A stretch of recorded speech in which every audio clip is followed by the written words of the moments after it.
This is A View from the Bunker. Now, here's Derek Gilbert. Nimrod gets a bad rap, or perhaps too much credit. Now, I wish I'd thought of that, but actually, my guest tonight coined that just prior to the recording. I thought, okay, that's the opening for the program tonight. Welcome to A View from the Bunker. I'm Derek Gilbert. One of my favorite guests returns. We've known each other for years now, as we have met and shared thoughts, ideas, research back and forth between conferences and book releases and so forth. And we have found that we both have developed a passion over the years for the history that corroborates the story of the Bible. And his two most recent books we find especially interesting. In fact, it was because of his two most recent books that Sharon and I now refer to the Septuagint every time we do a Bible study, because it's made it clear that we need to see what the Jewish religious scholars thought about the Hebrew texts of the Old Testament, and that there have been changes in the Hebrew text between the time of the Septuagint translation in the 3rd century BC, so centuries before Jesus, and the time of the Masoretic text, completed more than 1,000 years later, on which our English Bibles are based. So tonight we're going to focus in on one topic that is part of his brand new book. He's the author of a number of books, but tonight the subject is part 2 of his Rebooting the Bible series. We are honored to welcome Doug Woodward back to the program. Doug, thanks for joining us tonight. Thank you, Derek. It's always so much fun to be with you. You're my favorite interviewer. I believe that unlike Nimrod, you deserve all the credit you can get. Well, Nimrod, and again, you made this comment I thought was very insightful before we began recording this program, that Nimrod, more has been said about this character of almost any character in the Bible. More has been written and preached about Nimrod than anyone else who has had so little actually written about him. It's absolutely true. It's remarkable that he's mentioned by name in the Bible only 4 times. That's assuming, literally the name Nimrod. And in Genesis twice, in First Chronicles, and in Micah 5:6, and in 3 of those 4 cases, it's essentially the same verse, which was in Cush begat Nimrod. He began to be a mighty one in the earth. Mm-hmm. Okay, so you take that, basically, and you say, well, then really there's just 2 verses in the Bible that talk about Nimrod, and yet we've spun this enormous tapestry about him. And goodness knows, this large book that I've written, the longest chapter of the book is the chapter on Nimrod. And even in that chapter, I had to cut out the discussion of the Tower of Babel because, as we'll talk, I don't believe Nimrod was the leader of the rebellion at the Tower of Babel. Okay. And so, yes, 1 or 2 verses have given rise to an enormous amount of material that's been written about him. Mm-hmm. And on that particular point, we're going to agree to disagree. I do think it was Nimrod, but I'm open to hearing the evidence to the contrary, because we just sort of take it as a given. And there are a lot of things that we find as we get older. We start examining why we believe what we believe, and we find that, you know what, I think I just sort of absorbed that by osmosis. Or, hey, I picked that up from the movie. Yes, no kidding. Charlton Heston never did that in the movie. Was that always in the book of Exodus? So, well, and in fact, you bring up a good point that we'll talk about several times tonight, which is that most of what we know about Nimrod is stuff we think we know about Nimrod that isn't necessarily true, and certainly isn't found in the Bible. And so therein lies some of the challenges associated with him. But yeah, let's one of the things we should definitely talk about before we get away from it tonight is whether or not there is a strong argument for why Nimrod wasn't the leader of the rebellion at Babel. Well, yeah. And again, you mentioned that there are only a few verses that mention Nimrod, and they talk about the beginning of his kingdom was at Babel, and I guess the other thing we need to connect to is whether or not Nimrod has anything to do with Babylon, because that is also sort of taken as received wisdom. Right. What is it that what does the Bible say about Nimrod? What can we document from Scripture? What do the verses tell us other than he's the son of Cush?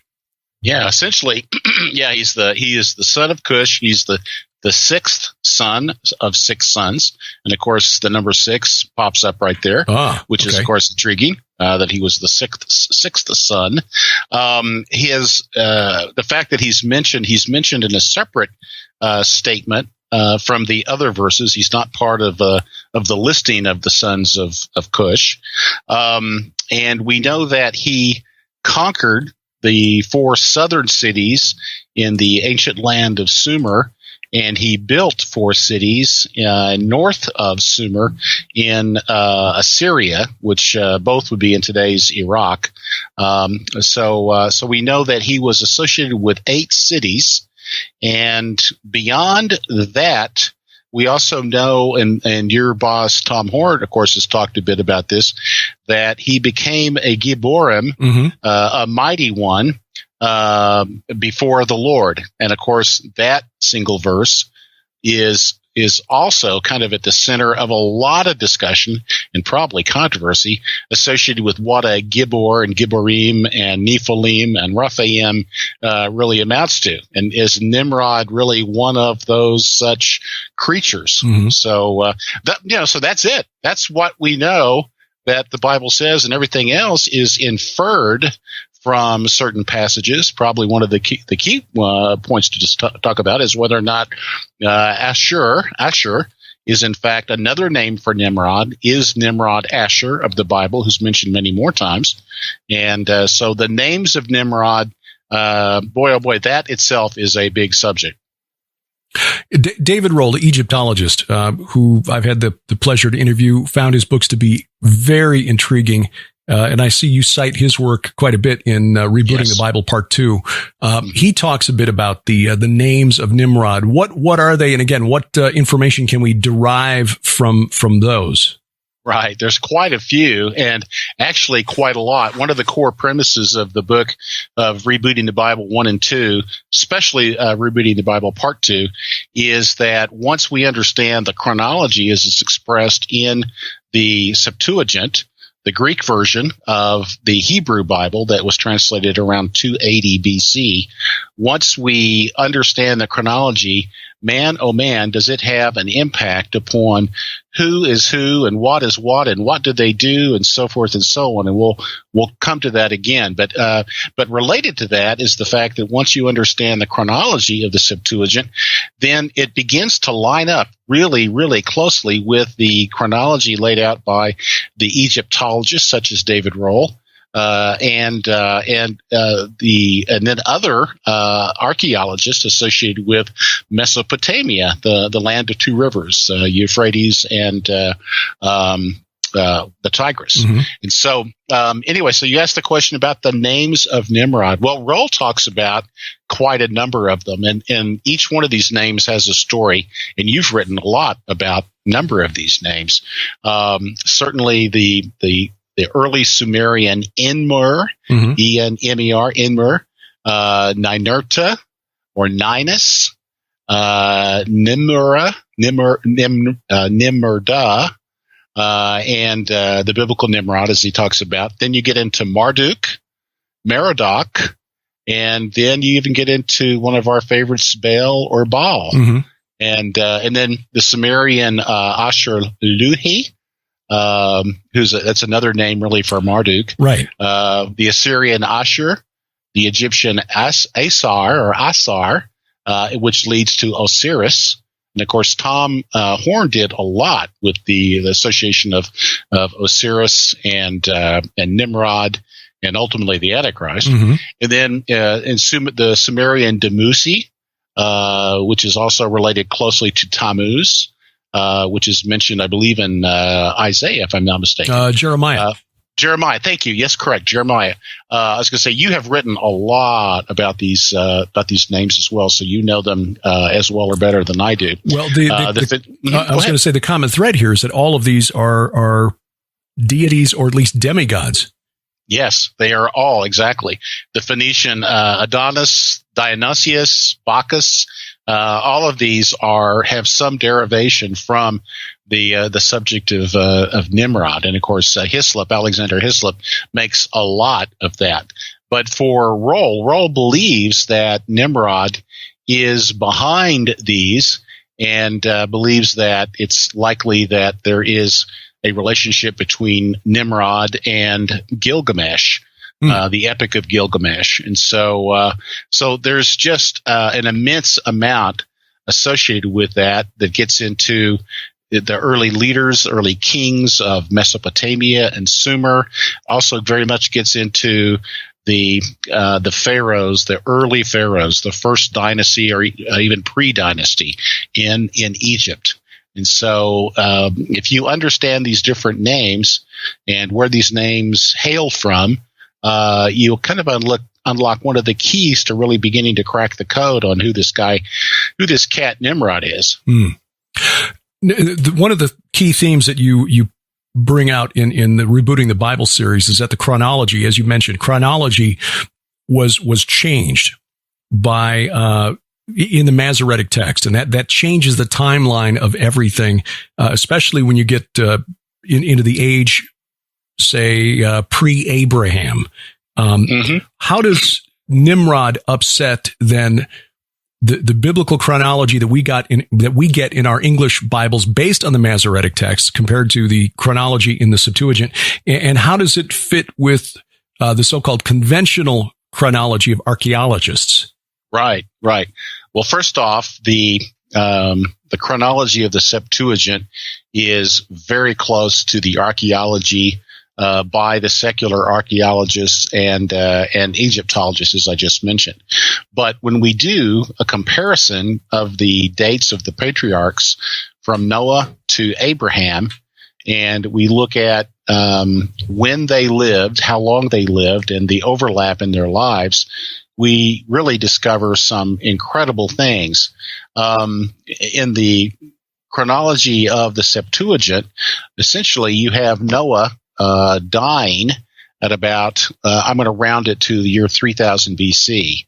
And you have Abraham being born, I'm going to round it to 900 years later. Right. So, and this is probably the point to bring out the greatest contrast between the two chronologies. So Noah dies, 900 years later, Abraham is born. All right. Now, in the Masoretic text, when Noah dies, Abraham is born the same year. All right. So the 900 years are just completely thrown out. And that's done through some elaborate things that occur with 13 generations, 13 of the patriarchs, subtracting 100 years. And there's lots of reasons for that, but the long and the short of that is that the rabbis wanted to compress the chronology by 1,500 years because they wanted to invalidate the candidacy of this fellow named Jesus of Nazareth, who had come on the scene in the 1st century AD, and was his followers. He was crucified, as we well know, and his followers began to quote Old Testament lines. And by quoting the Old Testament, the Messianic prophecies, they were converting scads of Jews from traditional Judaism built around the temple into this new Jewish cult called Christianity. And so they changed the chronology because one of the key assumptions at that time was that Jesus would come approximately he'd come in the 6th millennium. And it was predicted he would come specifically 5,500 years after the birth of Adam.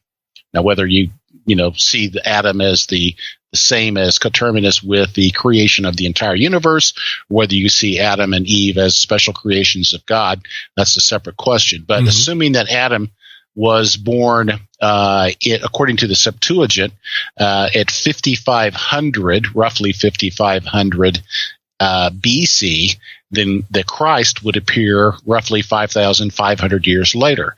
Whereas with the Masoretic text, the King James Bible and Bishop Ussher, they plot that the creation of Adam and Eve was at 4,000 or 4,004 BC. And so they truncate the chronology of the Old Testament by 1,500 years. And I explain this, of course, in great detail to prove the point that this was not accidental. It was very intentional. There were a number of smoking guns associated with this as to how we know that they did this. But this big one here is really a huge factor, and it plays very, very much into the whole story of Nimrod by saying that when Abraham was born and when he lived for 175 years, and he lived roughly from about 2200 to roughly 2050 BC. According to the Masoretic text, every single patriarch all the way up to Noah was still alive, except maybe Peleg, who's an interesting character in his own right. Mm-hmm. So Abraham had his father, his grandfather, his great-grandfather, his great-great-great-grandfather, and so on, 5-6 more times, all the way back to Noah, were all still alive. Only Noah was dead, and possibly Peleg, but according to the Masoretic text, Noah died the year Abraham was born. And so you have this incredible compression of lives and so forth. And so once you pull those back apart the way that it's constructed in the chronology of the Septuagint, which I happen to believe is the accurate original Hebrew chronology, then you space those out almost 1,000 years, and you don't have that overlap. The only patriarchs that are alive when Abraham is born would be his father, mm-hmm. of course, and his grandfather, Nahor, and maybe his great-grandfather, Serug. Otherwise, everyone else had died. And, of course, we're going to talk more in a little bit about the book of Jasher and talk about the fact that Jasher says that Abraham lived with Shem and was trained more or less by Shem, and that Shem lives almost as long.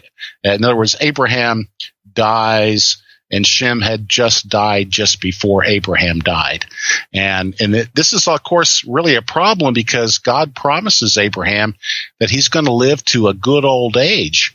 And you got Shem living to 600 years. Mm-hmm. And you've got Shelah and Eber and Peleg all living to be 425 years or so. And then you got Abraham living to only 175 years. So either God was not serious or somebody fiddled with the chronology in terms of the living to a good old age. So, so that's kind of the background. And then we can kind of jump in and talk about Nimrod, when he was likely born, why it is that I speculate that he was not the leader at Babel and so forth. Well, yeah, that would be the next question. And I mean, because that's, as I said, seems to be taken as received wisdom. There are extra biblical references to Nimrod. Josephus, if I'm not mistaken, was one who credits him with building the tower, but correct. There are others, even in the foundation myth of the nation of Armenia. Their patriarch, whose name, if I remember correctly, the pronunciation was Haik, was supposed to be one who had killed Nimrod in battle with an arrow. Now, of course, there are other stories. Esau. Yeah, Esau is supposed to have killed him as well. The book of, and then, of course, Hislop has a different view regarding who killed Osiris, a.k.a. Nimrod, who he believes was Shem. Okay. So, so the death of Nimrod is another subject which I address, as well as whether or not Nimrod actually had a consort. Which the Bible does not mention, but which many legends and fables talk about Semiramis as his consort. Yeah, we'll get to that because that's interesting because there's a historic character there, but again, the chronology is whacked. Right. So where do you place Nimrod? I mean, just for reference to give some people a comparison in my thinking, since the Bible tells us in Genesis 10 that the beginning of his kingdom was Babel, Erech, which is Uruk, and today we still call the land Iraq. Interestingly, we do. Yeah, Akkad, and that's not coincidental. No, it isn't. And then Calneh, which has not been identified, but there are some scholars who believe that that's actually a corruption of a phrase that means all of them in the land of Shinar. Yes, but that makes sense given the way the Bible uses the phrase "that great city." It's almost as if they were all kind of like Dallas and Fort Worth. Was it Megalopolis? Yeah. But Uruk, there's a period in history that scholars call the Uruk expansion, and that's roughly 3900 BC down to about 3100 BC. And so, my rather simplistic thinking on this is that, that must be about the time of Nimrod, if that's when Uruk was dominating the entire Fertile Crescent from the Persian Gulf down to southern Turkey along the two rivers. That must be when Nimrod was somewhere in the 4th millennium BC. So where do you place him on the timeline and why? It's a great question. And I would say you'd almost have to be thoroughly convinced. I won't be able to convince you in a few minutes, but to be thoroughly convinced, you might have to almost read the entire book, because you have to lay down so much information about the flood, and when the flood would have occurred and why we know the flood occurred, when it occurred, and so forth. But to summarize it, the flood is crucial, and the timing of the flood is crucial. Mm-hmm. The timing of the flood, according to the Masoretic text and Bishop Ussher, was 2348 BC, or basically 2350 years before Jesus was born. The chronology of the Septuagint pushes the flood date back to 3360 BC. So that's my calculation. There are others that calculate it plus or minus about 100 years from then. But figure roughly 1,000 years before the Masoretic text is the date of the flood, according to the Septuagint. Okay. All right. So if we nail that date down, 3660, we have to begin to make some assumptions. We've got quite a number of dates that we can back into the time of, we can really back, once we know, for instance, the Exodus, and this I spend a lot of time in Rebooting the Bible, part 1, talking about the Exodus. Once we know the time of the Exodus, we can establish the time of Abraham's birth, and once we know the time of Abraham's birth, we can follow it back all the way back to Adam. All right, so that's why the timing of the Exodus is very pivotal, right? And I believe the timing of the Exodus can be established, and I do that in Rebooting the Bible Part 1, and that's the transition point, as I say in the book, to Part 2. Okay, so the date that I calculate for the flood is 3360 BC, mm-hmm. and then I calculate going all the way back to Adam to roughly 5600 BC. I have about 100 more years in there than the sort of the standard chronologist view of the Septuagint. But regardless of that, 3360, then one of the key factors there is to align it with, you mentioned secular archaeology, Mesopotamian archaeology, and so forth, is that they actually see the creation or the explosion of the populations and societies, all timed to around 3100 to 3200 BC. Right. So you have India supposedly starting in 3102. You have China starting supposedly around 3000 to 2900 BC. You have, importantly, the first dynasty of Egypt around 3100 or so mm-hmm. BC to 3000 BC. I actually think it was more like 2900 BC for reasons we won't have time to discuss. But nevertheless, around 3000 or so. So if you look at all of the secular archaeology, they all say that something happened around 3100, 3200 BC that caused the population of the world to scatter. Now, I believe that was the Tower of Babel event. Right. And I believe that it occurred about 200 to 250 years after the flood. So I date it to be 200 years later, or roughly 3159 or 3160 versus 3360, right? And so from that point, that's when I believe that it occurred. I don't even know if Nimrod was born yet. I believe that the that what happened at the Tower of Babel event, my research says that you had essentially two tribes. You had the Cushites and you had the Canaanites, essentially, that were focused on what was occurring in the plain of Shinar, right? And that it had, let me see, I'm going to get this lined out correctly. So it was primarily those that were in rebellion, all right? And at the time prior to, if I get this, I'm trying to make sure I get this right, prior to the time of Babel, the Tower of Babel, two of Cush's brothers, which were the sons of Ham, they had already migrated to northern Africa. Mm-hmm. You had Put or Phut, and you had Mizraim or Mizraim. Mizraim is Egypt, and Put or Phut is Libya. Mm-hmm.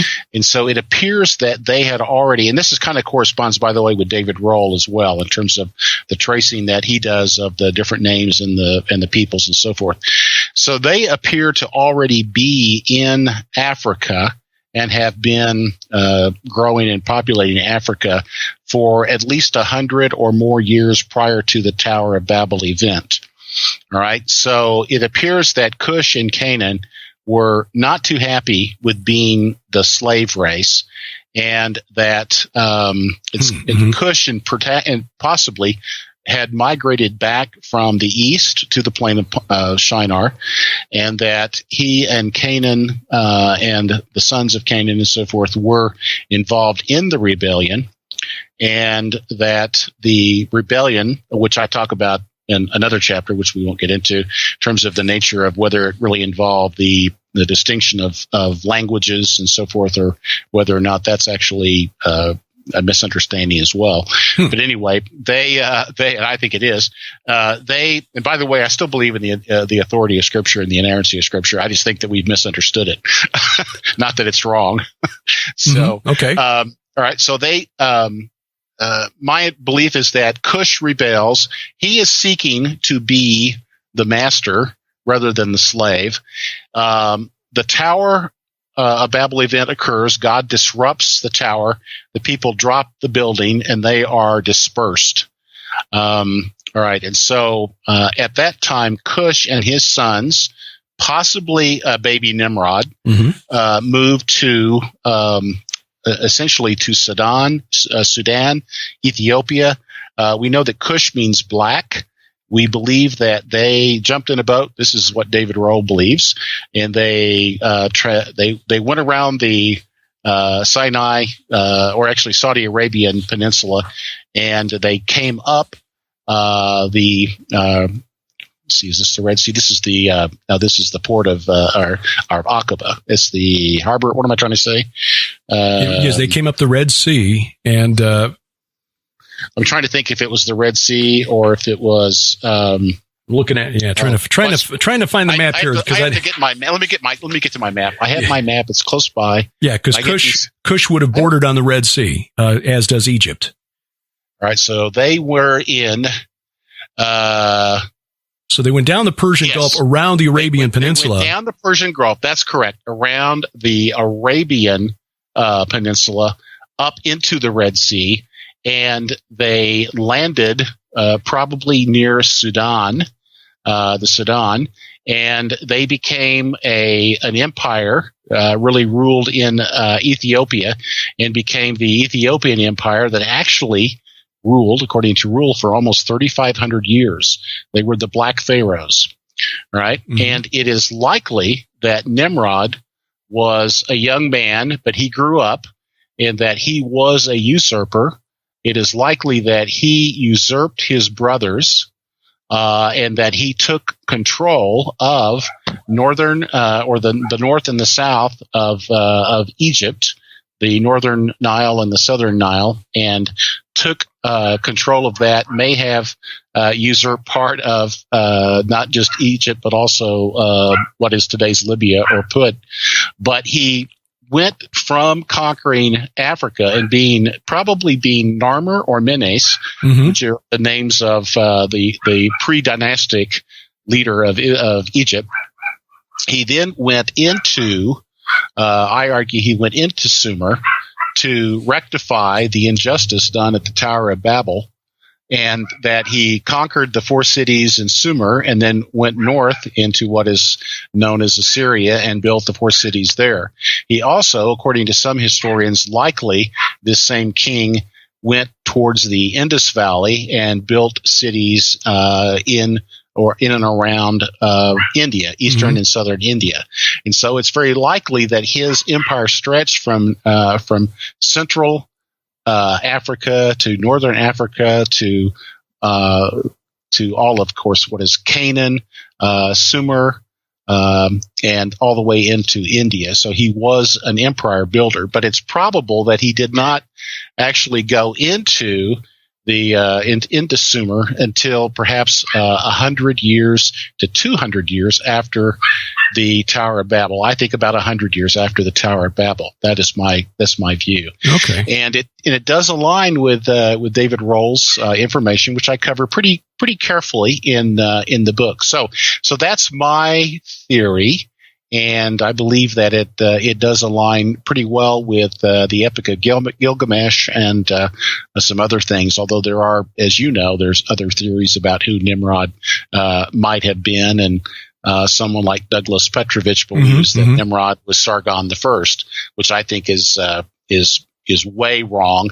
But it also is because Petrovich is still paying homage to the Masoretic text, to its chronology, and that's why he's stuck on that. So hopefully that's not too long of an answer, and that may be about as good as I can do in a verbal interview. No, that was pretty darn good. I mean, I've read, as you have, the writings of David Roll and also Peter Goodgame, who's written on this subject as well.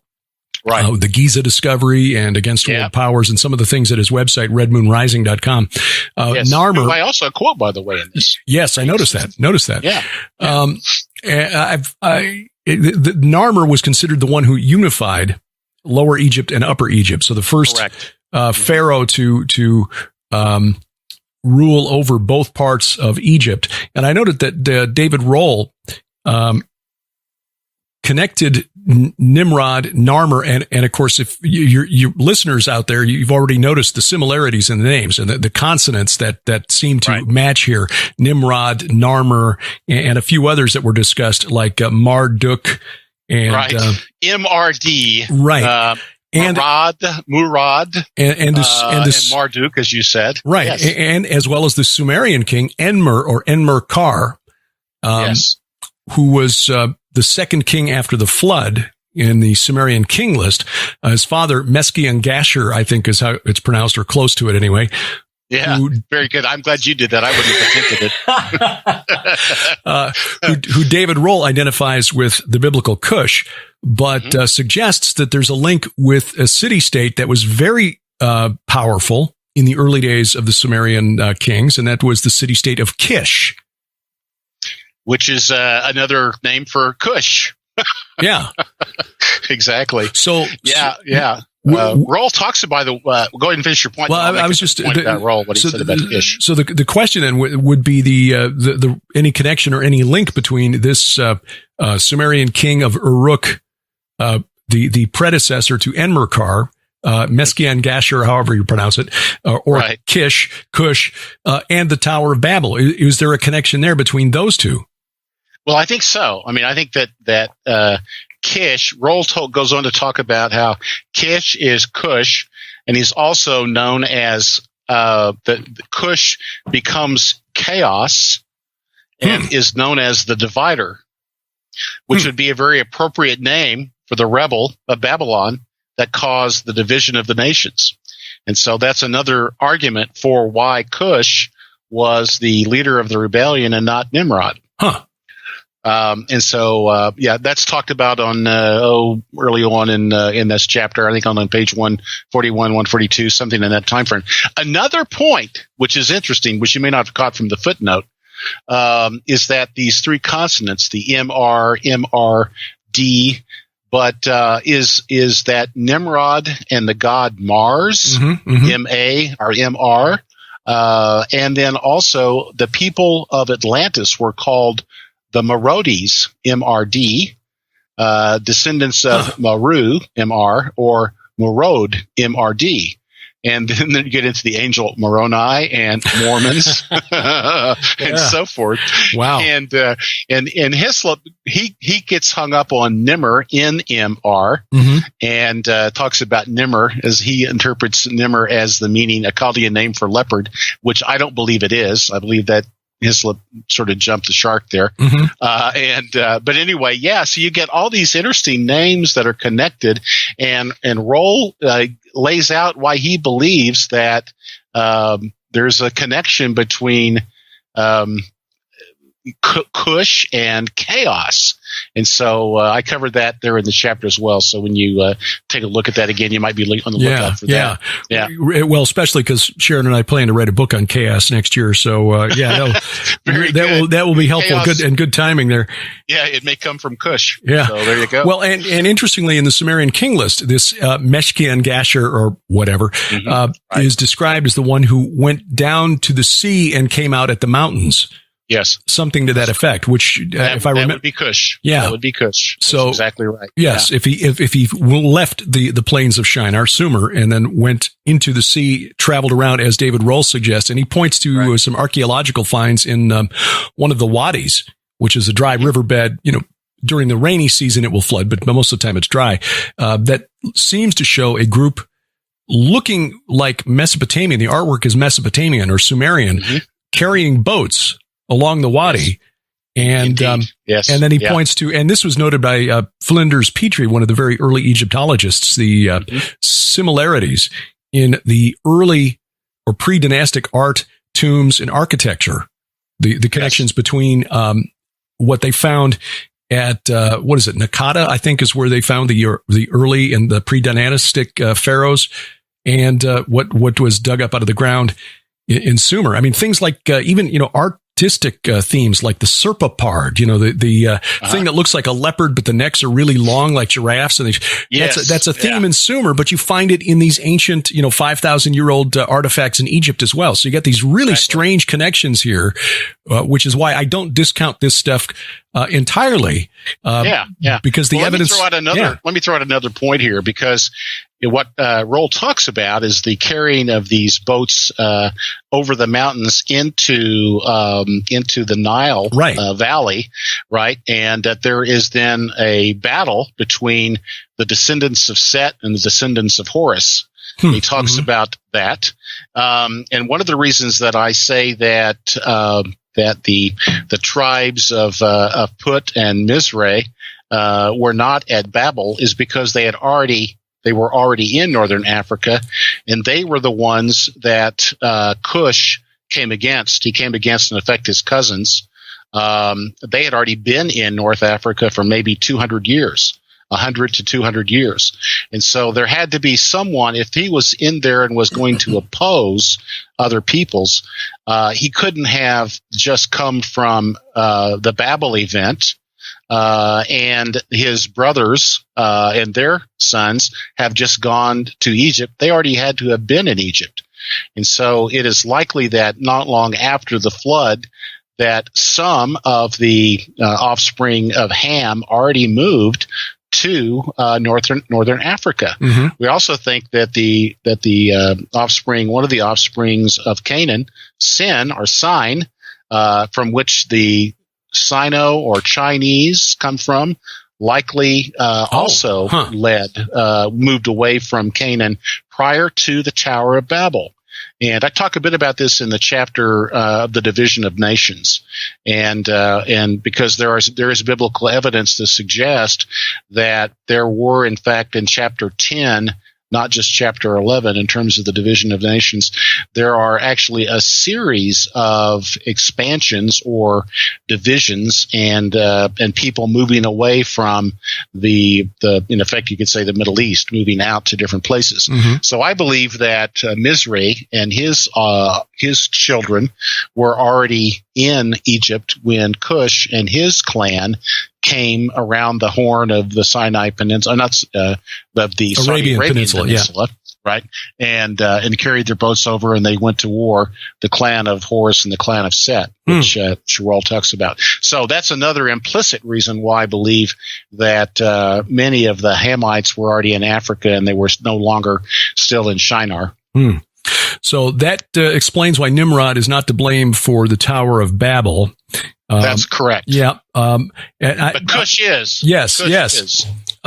And want to very quickly touch on Babylon. I want to get to Gilgamesh because I think the Gilgamesh epic and some of these details in that story are really fascinating.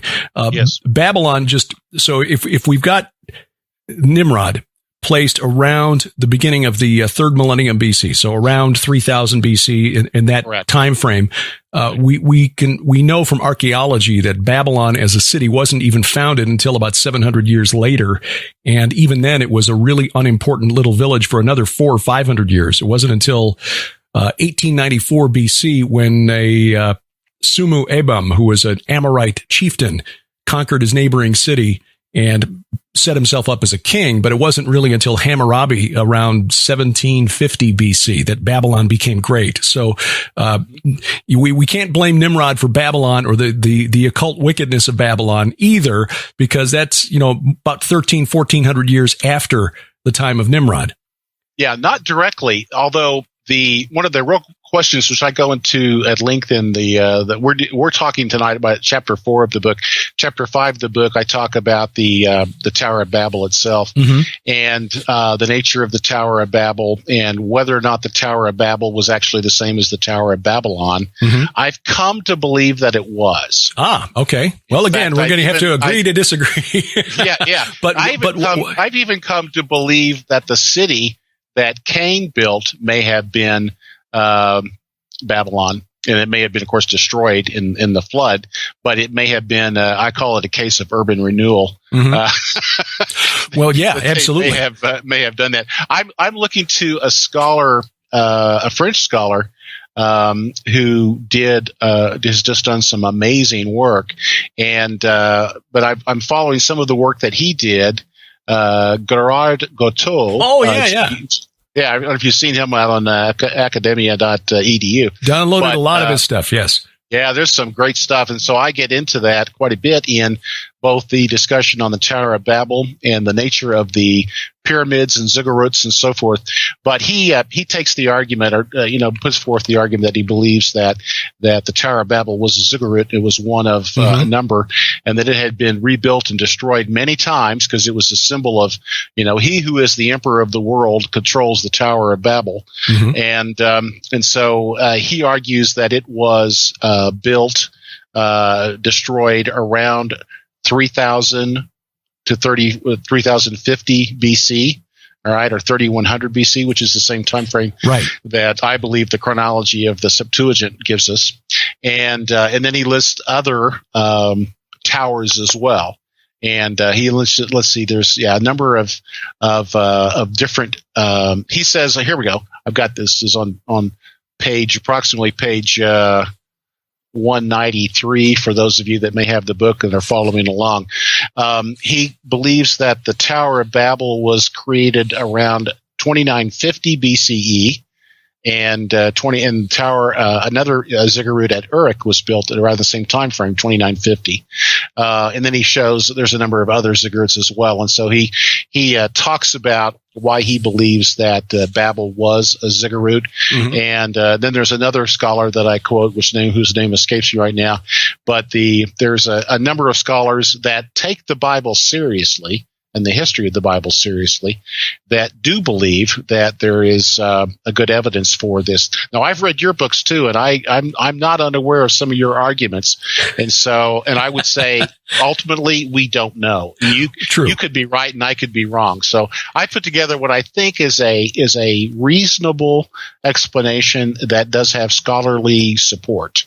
All right. And so I would just say that. But anyway, I think that's the best we can. Intriguing. And that's really the best that we can do. And I will say this, one bit of evidence that would support your theory is that scholars now know, based on texts that they found from ancient Sumer, that the name Babylon was applied to a number of different cities. It didn't always mean the city of Hammurabi and the city of Nebuchadnezzar, who lived like 1,200 years later. So Eridu, which was a city that David Rohl suggests, and I find his argument compelling. Eridu, which was the home of the temple of Enki, the Abzu, the abyss. Okay. Yes. We're getting close to Enkidu. Yes, exactly.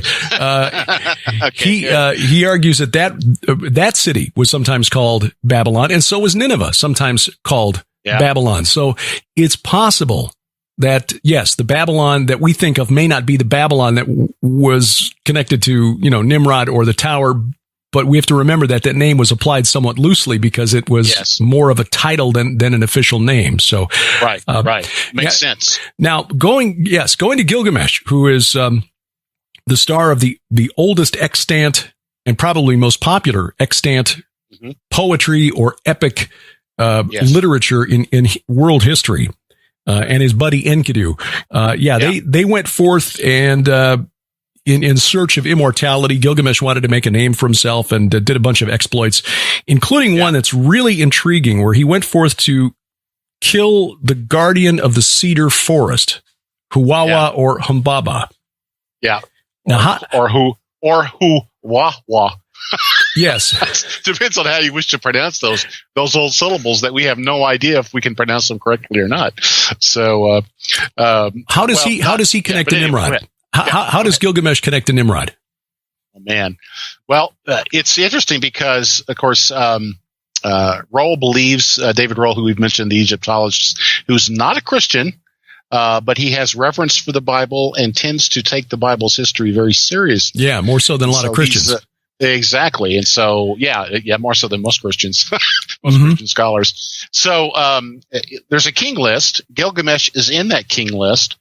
But what's interesting is, if Nimrod was the king of Sumer and this, Gilgamesh is the king of Sumer and all that, how does that factor in? Well, I believe it factors in because you had some kings prior to the time when Nimrod came and conquered the land. And so his name gets sort of inserted into that king list, is my view. And Gilgamesh is a legendary figure whose roots very likely tie to Nimrod.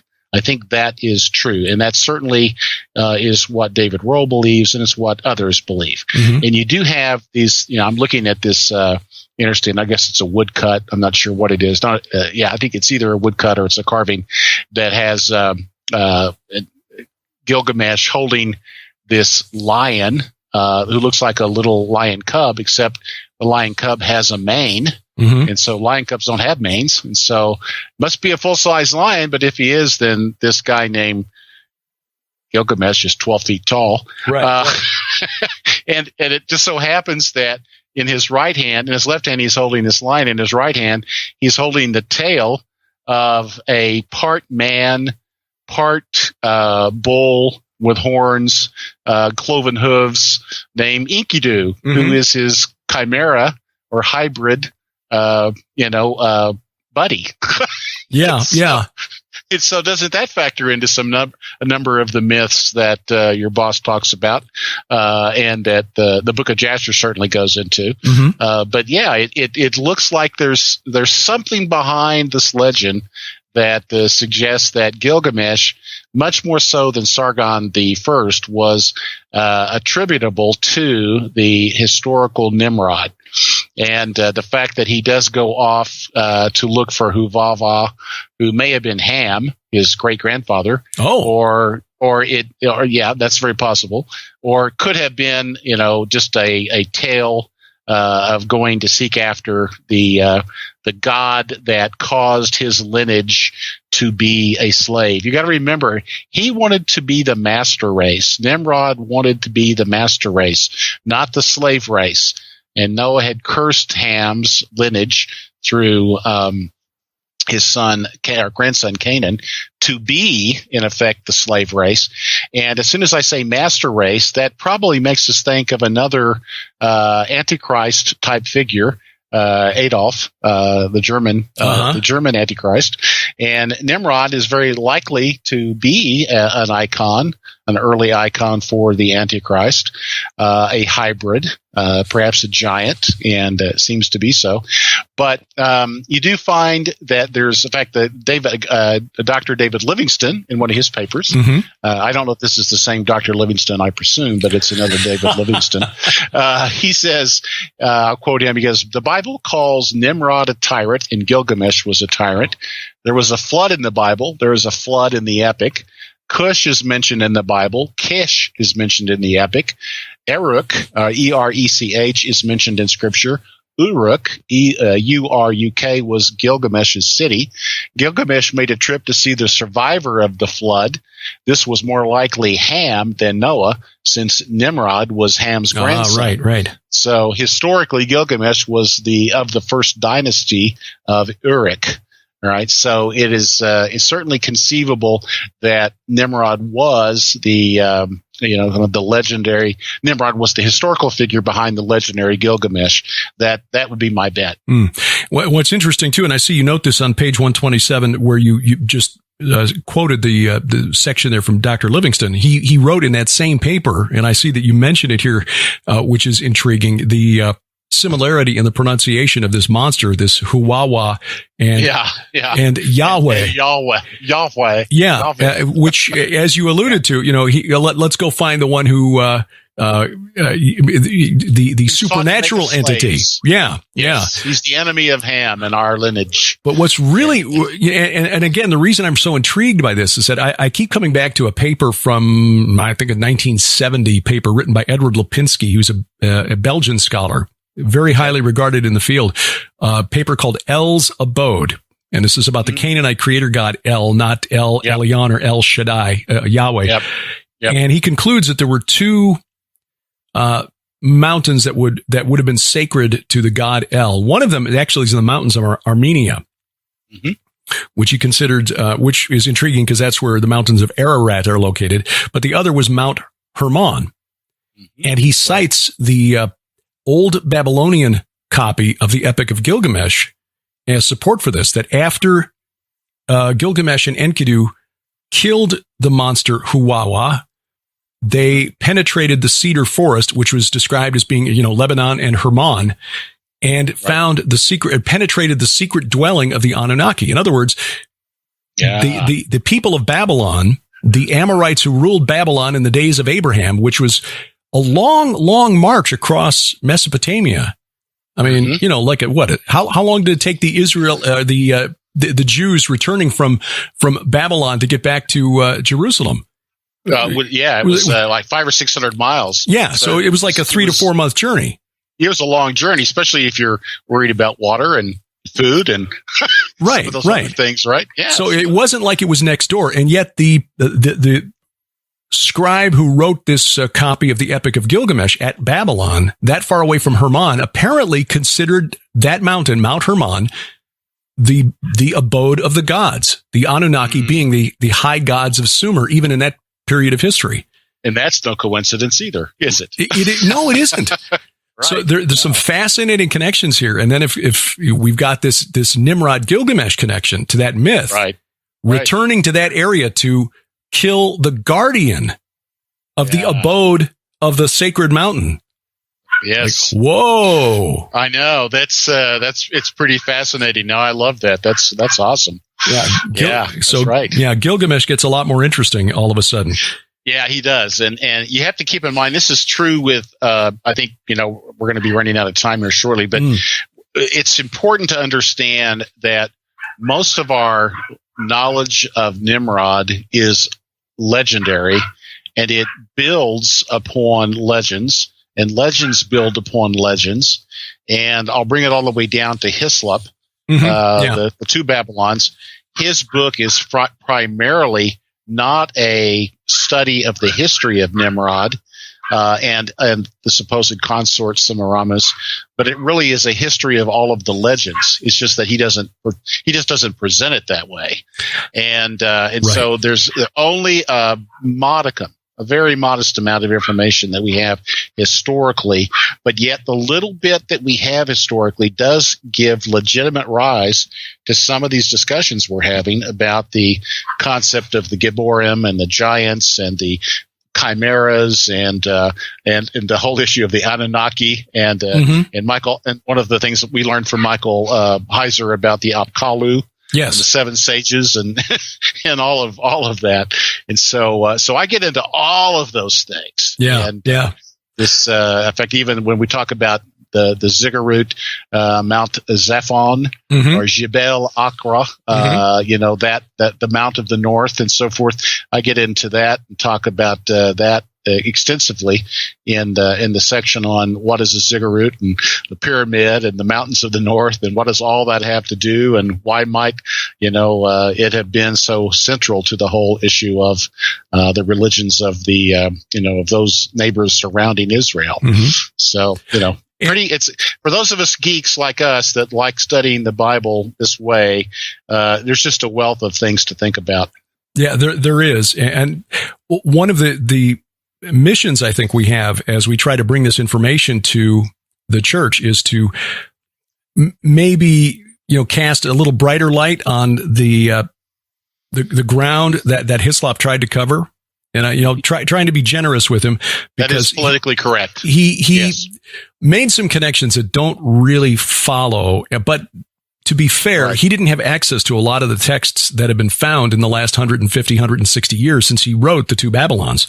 So that's correct. And keep in mind two other things that I think are obvious. One is that he believed in the chronology of the Masoretic text. Okay. Right. And then two, I think he also worked closely with the Book of Jasher, which I believe is, of course, not only is it non-canonical, I also believe it's at best historical fiction. And of course that challenges a number of sacred cows that I don't have time to try to defend myself. Well, maybe another program down the road. Both of those influenced Hislop though greatly in terms of how he constructed his stories about Nimrod. Yeah. Jubilees. Yeah, we can take that one as at least Second Temple period Jewish literature, but the Book of Jasher, I think there's a pretty good evidence that it was historical fiction from 18th century, I think. It could go back. It's possible it goes back to a book in the 13th or 14th century AD. It could go back there, but yes. And the Book of Jubilees is an interesting one. I do a pretty close study of that in the latter part of part 2, talking about the connections between. Actually, no, it's like in chapter 2, I think it is, talking about the connections between the Samaritan Pentateuch and the Book of Jubilees and why the two reinforce each other, which also shows why the chronology of both of those books in fact is incorrect, because it basically is a smoking gun pointing out why there is a problem with the Masoretic text chronology as well. So with the last couple of minutes here, and I do want to kind of bring this home and, why all of this history is relevant to us today, but we need to touch on Semiramis, because a lot of what we know about Nimrod or think we know comes from the connections that Hislop made between Nimrod and Semiramis and their they had a son whose name was Tammuz, and he replaced the father, and yada, yada, yada. It had turned out that wrong place in Mesopotamia, wrong millennium. Who was Semiramis, and why do we not connect her to Nimrod? Okay. Well, there's certainly a long history. The oldest god or goddess in the world may be Inanna. Oh yeah. That goddess gave rise to Astarte and Ishtar and so forth and so on. But in the ancient stories, the understanding of Inanna is that she actually was I think Gilgamesh pitched her to be his consort, and she said no way. Well, actually, it was the other way around. She came on to him, and the other way. Yes. Yeah, and he said no way, and she got angry and demanded that the sky god Anu, her grandfather, release the bull of heaven, which then Gilgamesh and Enkidu killed. Okay. See, you've read that much more carefully than I did. Well, see, Sharon has studied that quite a bit. It's actually an interesting story because that bull of heaven was the consort of Ishtar or Inanna's sister, Ereshkigal, who was the queen of the netherworld. And then, yes. So that was the story. Inanna goes to visit. Right. Ostensibly to help her, comfort her in her hour of grief. But Ereshkigal knows, no, she's really come down here to try to take my kingdom. So she kills her. Yeah. This mythology is just amazing, isn't it? Yeah. And yet what I started to say about Inanna is that she was ultimately nobody's consort. She was a career woman. I think I even say she might have been a working girl. Yeah. But she was not Nimrod's wife. No. And in fact, historically, I lay out, there's 2 or 3 different scholars that I've referenced in that section of this chapter that suggests that it was probably a queen in the 7th or 8th century BC that existed and that was only a ruler for a very short period, maybe 3 years.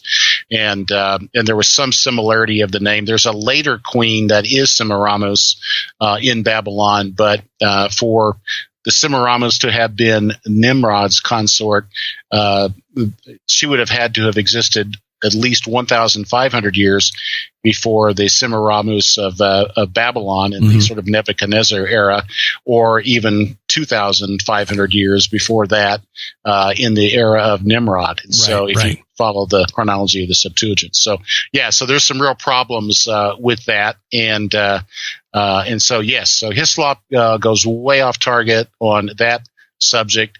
The core thesis that Nimrod is behind a lot of the legends, that thesis is correct. But the name game that Hislop gets into, where every name seems to be associated with Nimrod, that, although there were many names associated with Nimrod, as we talked about earlier, that the way that Hislop goes about it just gets ridiculous. Mm-hmm. So again, I guess the final question is for you and me, history geeks, this is all fascinating stuff. We could do a couple more hours on this, but for people listening who may not be quite so enthused about what the archaeologist, the work of the archaeologist, why does this matter to us today? I mean, we mentioned in passing that the name of the country of Nimrod's kingdom is still called by the name of his city, Iraq, Uruk, Erech, and that is not by coincidence. So, but beyond that, why is Nimrod who he was and what he did? Why does it matter to us?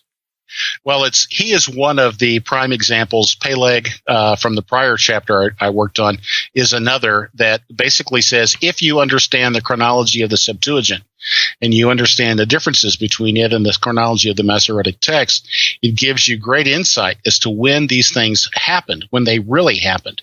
And if you have, as I believe I pointed out, a whole lot of additional evidence from archaeology and so forth that confirms that, then it says, aha, we have proven that the chronology of the Masoretic text is wrong. And if we've proven the Masoretic text is wrong, then it raises all kinds of questions that we need to answer about what is the true Bible? Where did the Bible come from? What do we know about the Masoretic text and its influence on the Old Testament that we study, particularly, even more important, the Messianic prophecies that were rewritten by the rabbis around 100 AD. And so it leads some interesting questions that we need to address relative to the Bible and getting at the authentic message of the original Hebrew. And so, again, I stress I do believe in the inerrancy of Scripture. But the problem is that the Masoretic text in the Old Testament is and has been corrupted. Thank goodness the New Testament quotes the Septuagint.